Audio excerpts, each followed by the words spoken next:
Hey guys, it's Brent from my backyard, and as promised, we're going to deliver the video on the bacon follow-up.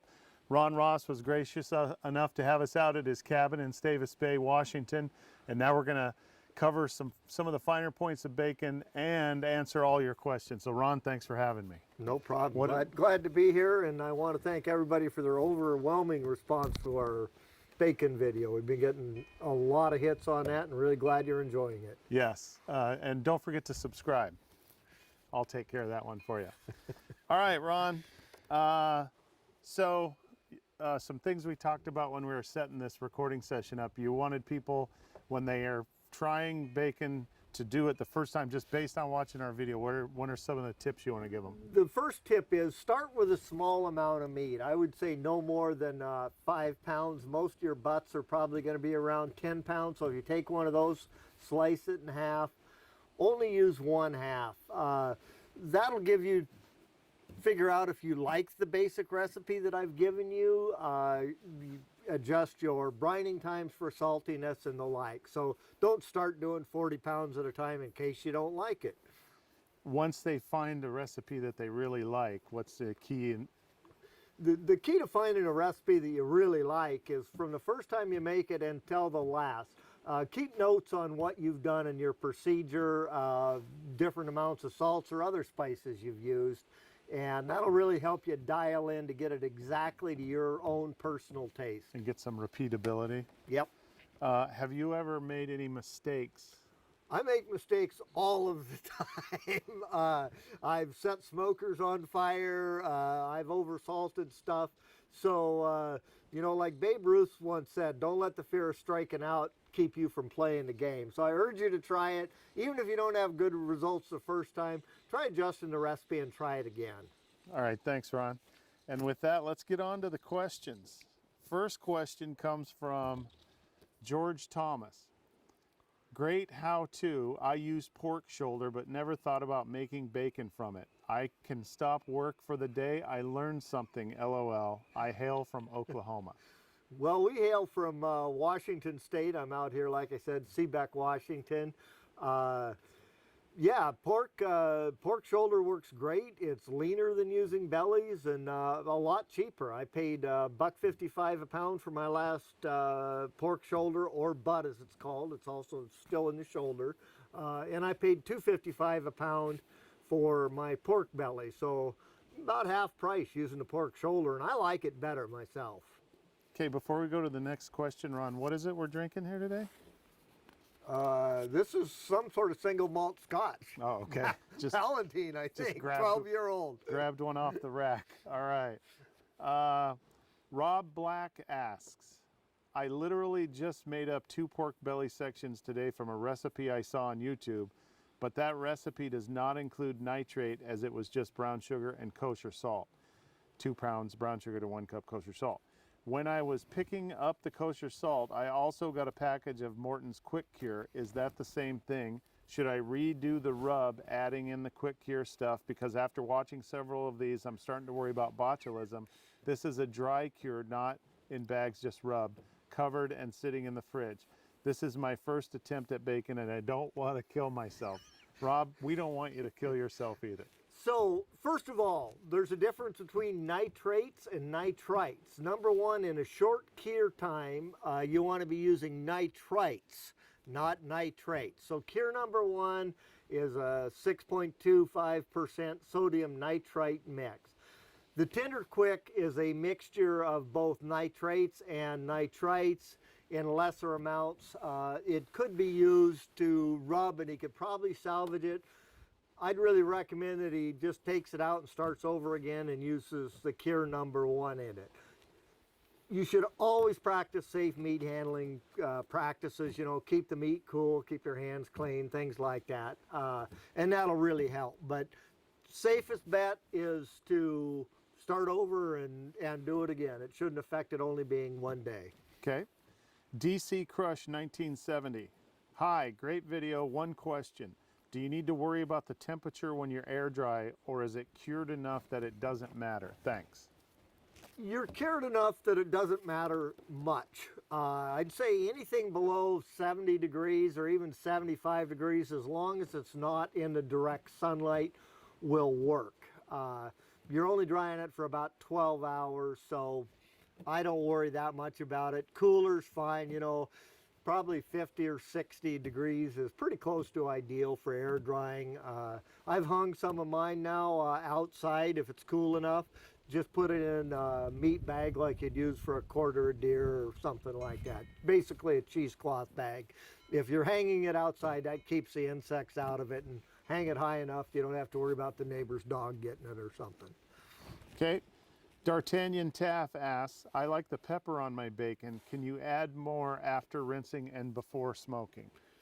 This is the kind of question I love because you made me refine my process. The short answer is yes, you can add it. When it comes out after you've patted it dry out of the brine, if you add pepper then, after it's rinsed and everything else, you add your pepper then, you can control the amount of much more. I got to thinking, I'm washing a lot of pepper down the sink, so I've got a batch in the smoker right now that I tried peppering it afterwards, and I think it's going to come out excellent. So I like the questions like that, and I'm never too old to learn. So okay. BB Ray's asks, when does your favorite beverage go into the curing process? I guess I missed that part. Well, your favorite beverage doesn't have to wait for a curing process, but it goes in me several times during the curing process. Be careful with your favorite beverage, because if you have too much of it before the curing process, it could interfere with proper mixture. Neil Underhill asks, Bloody Beauty Mate, why not go commercial and sell some? Well, you know, this is a hobby. I don't want it to be a job. It's just something fun I enjoy doing. And the other thing is, if I tried to sell it, the restrictions I have on labeling and the amount of rules and regulations and USDA inspections I'd have to go through here would make me have to charge about $100 a pound for it. So, okay. David Bogan asks, need to do a video on his smokehouse about the controllers and how he made it. I like it. Keep up the good work. Okay, a little word on smokehouses, and I have a fair-sized smoker. I can do about 100 pounds at a time. But seriously, if you're not doing meats in volumes of greater than 40 pounds, I'd really look seriously at buying a small commercial one. I think Bradley's got one. I think there's another company called Mastercraft or Master Chef. I'm not sure. But for mine is built custom out of different components. We'll show you a little bit on the controller and the smoke generator I built later, and try to do a good video for you on building just a smokehouse at a later date. But until you really get into it and you're doing volumes of over 40 pounds at a time, I really think a commercially bought one's the most bang for the buck. But real quick, we'll show you Ron's smoker and some of the key elements. The smoke generator is just simply about a piece of 3-inch diameter iron pipe, about 1 foot long. In the bottom of it, I put 3 screws in and put a small screen in the bottom so it gets airflow through from the bottom. And then coming out of this side into the smoker is just a piece of 1/2-inch iron pipe that goes out of the smoker. This is hooked up to a little aquarium air pump, so it pumps air through here, into there, and blows the smoke into the smoker. I also have another little, it's a dual air pump. We'll give you the numbers on that. But one of them puts a little bit of airflow into the bottom of my chips. So that's what I've done for the smoke generator.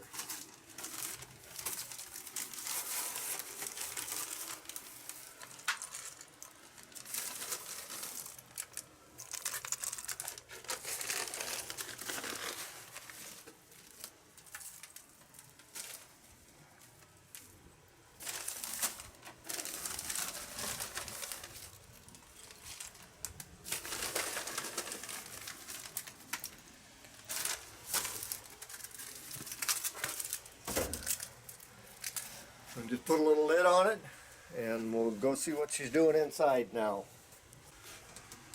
Okay, if you look down here on the bottom shelf, you can see the pipe coming out of my smoke generator. You see the smoke just billowing out of there, so real nice smoke. I've also got a little cabinet muffin fan in here to help distribute the heat and the smoke a bit. Well, that's all there is to the smoke generator.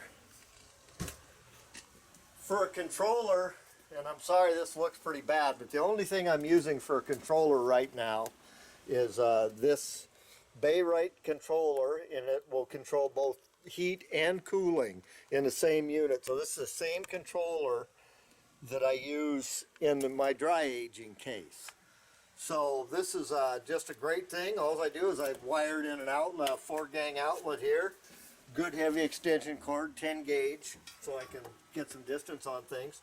Simply plug your controller into one of the plug-ins and plug your burner or your heat source into the controller, into the heating plug-in, and you're done. I can't say enough about how well this unit works. We'll do more on building a smokehouse later, but that's the basics of my controller.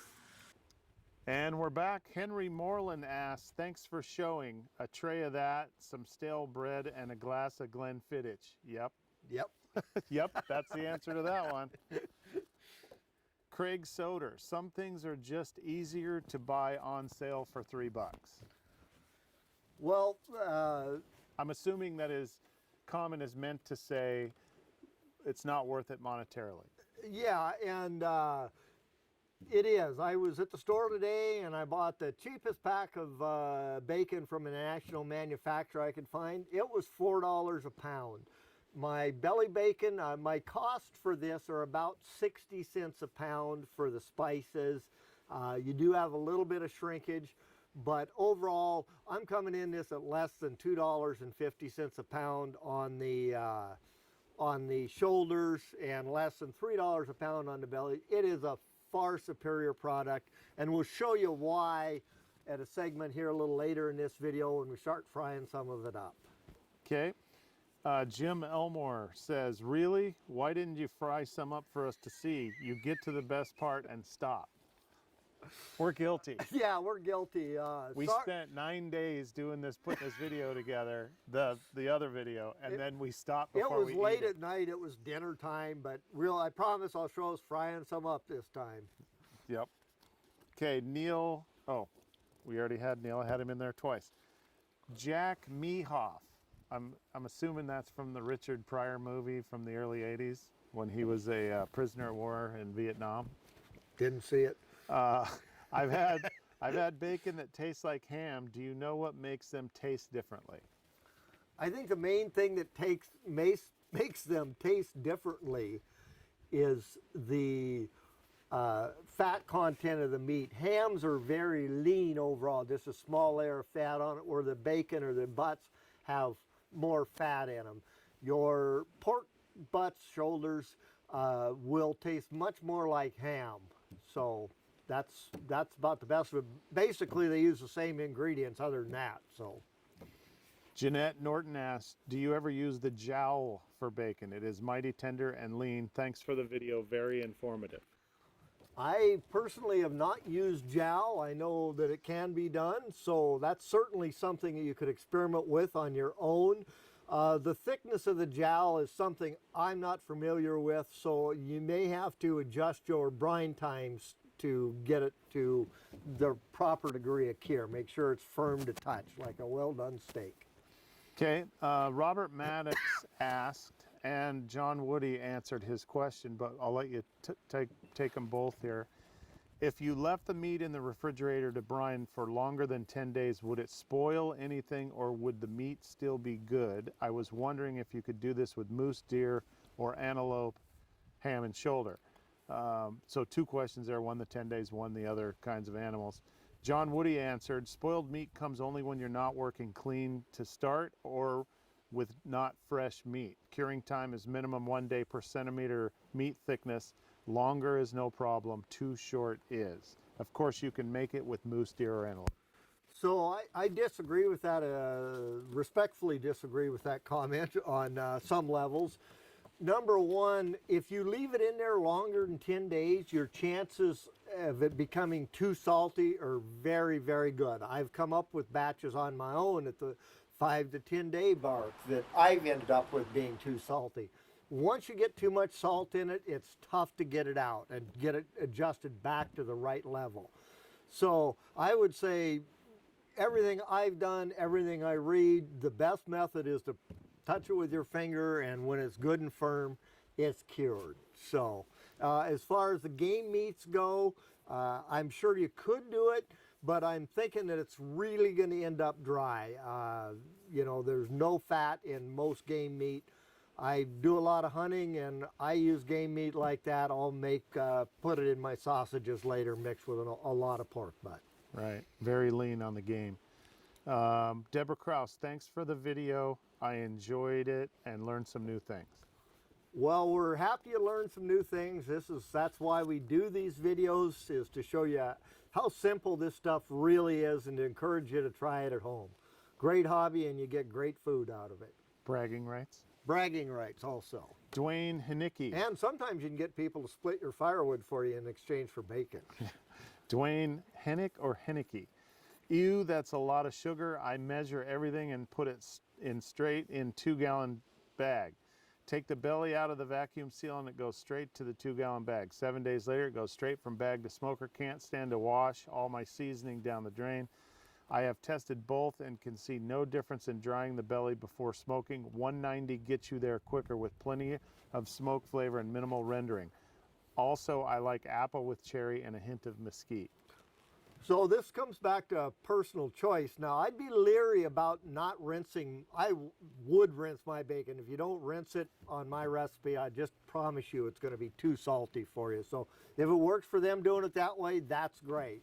It doesn't work for me. The sugar? The sugar, you can certainly adjust the amount of sugar. My recipe is a baseline. I'd suggest you do a small amount of it, taste it, and then adjust it to your personal taste. The sugar is there to help offset the salt. And then the types of wood? The types of wood, whatever rocks your boat. I like apple. Okay. MBB373 says, thank you. I am totally trying the butt bacon soon. That's, you know, that's why we do it. I hope you do, and I really like hearing back from the people who have done it. There's been a couple of them that have done it, and we know they've done it. We haven't heard back how it turned out. Well, we've heard back from 2 of them on how it turned out, and the one comment was, one guy said he was never going to do belly again. He didn't think, and the other one that meant the shoulder turned out so well, or yes, the butt. Exactly.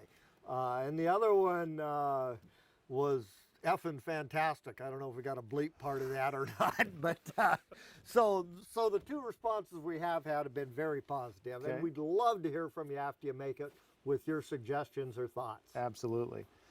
NR63 Kish says, looks good. I've never heard of pork shoulder bacon, even though I eat Boston butt / lean pork steaks all the time. I'm wondering though, is it all worth it? Is all the work worth it? Is there a noticeable difference from homemade bacon versus store-bought? The only reason I ask is that by the time you've bought all the ingredients and taken the time to cut it, cure it, smoke it, are you really saving money? If not, the homemade flavor had better be worth it, because I'm a busy guy and my time is more valuable to me if there isn't a big difference in flavor.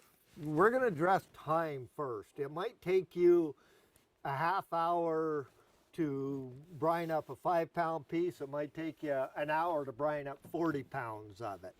So, and then once you're done with the brining, you just got to turn it over once or twice a day, you know. So that takes no time at all. So that week you get. And then when I throw it in the smoker, I always find other things to do while it's sitting in the smoker. I don't have to sit there and watch it smoke. So the time element is minimal. As far as the cost, I touched on that earlier. I was at the store today and I saw bacon from $3.99 a pound up to $10.99 a pound. So, and I'll bet the quality of this is going to be way above the $10.99 a pound. So my answer is absolutely yes. I don't expect to get paid for my time, but I'm not going to do it if I can get it a lot cheaper in the store. Crow43 says, thanks, great video, great information. I will be trying this. Let us know how it turns out. I'm glad we've inspired you. Max, Oregon, place we like to go shoot elk. Yes. Oregon. fell onto your site just now by accident. Welcome aboard. But your video looks good, and I really like where you live. It's been years now, but I used to smoke lots when I was younger, and as I remember, when you keep meat smoking over 140 degrees for 4 hours or longer, it pasteurizes the meat and no worry of having to add cure. But I also get that it probably doesn't hurt adding that to the video, since lots of people smoking for the first time might not keep a constant temperature, and I guess for them adding a cure is safer. I'll check your other videos when I have time. Good work. Thank you. So, Max, the problem is when you put a piece of meat in a smoker, even though your smoker's 140 degrees, the meat isn't. And between 40 and 140 degrees is the danger zone for botulism. So I'm going to refer to notes, which I've told you to take. So the bacteria gets killed at an internal meat temperature of 158. The toxins don't get killed until an internal temperature of 176. The spores don't get killed until 240 degrees, which is why if you're a pressure canner, that's why your pressure canner is up to 240 degrees. So, yeah, it's the internal temperature of the meat. Use the cure. Can't go wrong, and it doesn't do anything negative to the No, meat. there's no negative things to it. We were talking, to jump a little bit on this, we were talking about, some people had said that the cure has carcinogens. Some people, nitrites have been associated with forming I'll have to get back to you on the exact word, but if it's cooked too hot, if it's charred, it can create a carcinogen. Well, that would take getting it up to 600 degrees to do that. And if you're cooking your bacon to 600 degrees, you've already made one mistake in my book. So, and as far as nitrites go, you get way, way, way more of them out of the vegetables you eat than you're ever going to get out of cured meat. There's lots of new studies out now that are showing that there's really no link between increased nitrites and Negative effect. cancer, negative effects. There's more positive effects in the cardiovascular system than there is negative effects. Okay. Teledude says, same smoke time and internal temp for the shoulder? Yes, I use the same smoke time and internal temp for both of them. Now, by that I mean if the pork shoulder or if the pork belly is getting done, if it's at 145 or something, and my pork shoulders are at 120, I would pull them at that time. But I bring them, I found that they all are done at about the same time regardless. So. Okay. Richard Lasco talked about kosher salt. And what constitutes kosher salt, and what are the differences? Well, most of us think of it, kosher salt deals with the grain size. It's my belief that if you're buying what they call kosher salt, it has to be blessed by the rabbi, whatever. I look at it as the size of the grain. And you'll notice my recipe, we specify Morton's kosher salt. If you're using Diamond Crystal kosher salt, it's a much smaller crystal. So it's more voluminous, and you use less of it than you would using Morton's. So if you want to use different salt, you can. Just beware that it might affect the salinity in the end product. Experiment, like I say, small amount. Yep. Steve Fisher says, looks great. I would recommend for health reasons Ron should consider a set of gloves, especially when he is handling the meat. Just an FYI. For whose health, the meat or mine? You know, like I say, I always practice safe meat handling practices. My hands are washed before and after. Didn't really think we needed to do a hand washing video, but when you're dealing with the molasses and the rubs, my hands probably get washed 15 times brining a batch of bacon. 623 Kaboom says, bacon is smoke only. Once you use salt, you are making pancetta. That ain't bacon. Thumbs down for making a video. Thumbs down?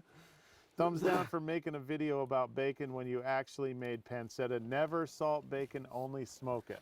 So I did a lot of research after I got that comment, and man, look it up any place you want to. I found recipes from the 1800s, and he is absolutely 180 degrees out.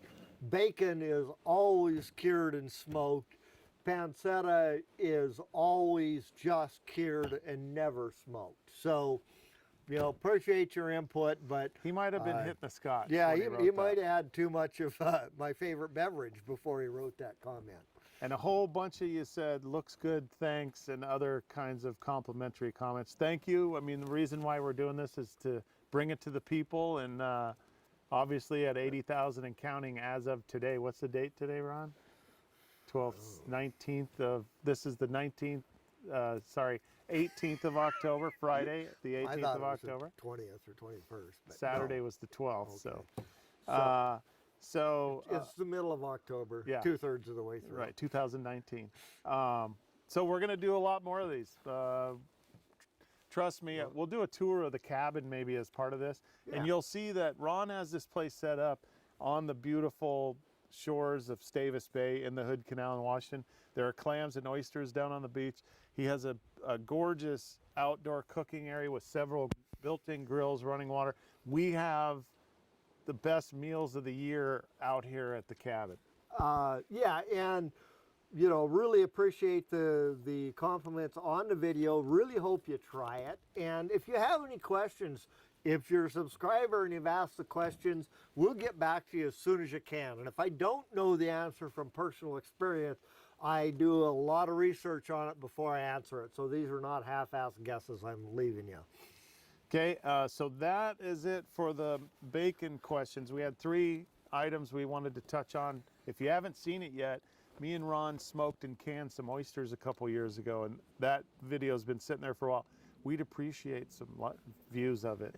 Right, get it up to 80,000 too. But I'm telling you, if you like smoked oysters, me and Ron They're walked the through it, best. and these are killer. So here are the 3 questions. Zach Ashmore says, "You good sir, have been doing that a long time. How much do you charge per jar?" You know, once again, if I wanted to sell them, that would be a job and not a hobby. And I don't have a job, so I just stick with my hobby. So they'd be about $7 a jar or $6 a jar is your cost. But once again, the amount of regulations involved in trying to sell them is prohibitive. The government asks, I leave, oh, he said, he's quoting you saying, "I leave the rings on to save me from cleaning the rims. You, sir, are a genius." If you do any pressure canning, leave the rings on. Especially I do a lot of tuna and fish, and when you're trying to jam them in there, man, it saves you tons of time in cleaning the top of your jar. So what he's getting at, if you haven't seen that video, basically when Ron cans, he puts the ring, screws it onto the jar before he packs the jar, so that while he's loading it, none of the stuff from whatever he's putting into it gets on the rim, which would potentially cause the seal not to happen. Right. Saves you from wiping down all the rims individually. Yep. And then a lot of people said, "Looks good, thanks," and those other kinds of things. And we'll just go back to the first time. Thank you for watching. Yeah, really appreciate it and glad you're liking them. And as long as you're liking them and watching them, we'll keep trying to come out with more things of interest. It's a great motivator. As you can see, I've got 5 different kinds of bacon down there. This is the national brand out of a pack, cheapest stuff I could find in a store, $3.99 a pound. This is deli bacon out of the same store at $6 a pound. This is a piece of our, the fat side of a pork butt. That cost me $2.55 a pound to produce. That's including all shrinkage. And this is the lean side of a pork butt. That was $2.64 a pound. And the belly bacon here that we did figured out to $3.94 a pound. Most of the difference in price on this belly is just strictly the cost of the meat. This was $1.55 a pound to buy. This was $2.55 a pound to buy. Now I cooked up 4 ounce sample of each kind of meat just to see what the real cost was for the product you get. So the national brand bacon there was a 75% weight loss, figures out to $6.98 a pound is what you're really paying. The deli style, there was a 65% loss. It figures out to $9.90 a pound that I paid. My fat side of the pork butt was a 65% loss, comes out to $4.21 a pound. The lean side, there was a 55% weight loss, comes out to $4.09 a pound, and the belly comes out to $6.50 a pound after cooking. So there's a 65% loss on the belly. So you can see the difference in the fats and how they're congealing and everything else. The deli bacon and your stuff out of the package usually has got a lot of water in it. So as you can see, the economics are pretty darn good on doing it at home yourself.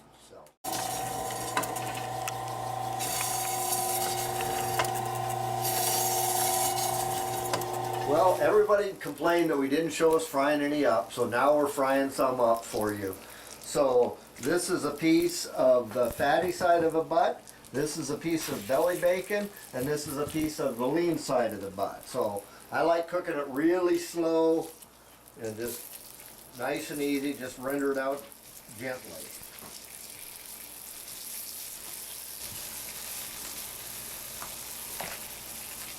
Hey Ron, this morning after we had shot yesterday where we did all the Q&A, I had another question come in overnight.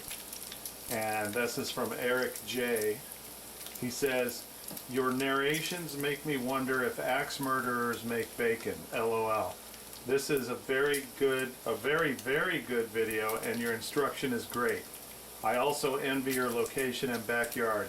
Thanks for doing this vid. P.S. just for me, hang one axe back on the wall next to the meat cleaver. Well, this guy gets it, Ron. He gets it. Yeah, I'm not going to confirm or deny any rumors about an axe murderer. So, but you know, I did used to dig holes for a living, so I know how to get rid of stuff. All right, I will take a piece. Which one is this? That's the belly. So how about if I just bite half of that off? Okay, this is the belly. It might be hot. Well, hot. How hot? Good. Really hot. Uh-huh, but good. Man, that's good. That is belly bacon. Lean shoulder or butt. Lean. Yep. More of a hammy flavor. That's ham. Because of the leanness of it. Still good. Salty, just perfect. And this is the fatty part of the shoulder, or the butt, the pork butt. Correct. Okay. And down the hatch.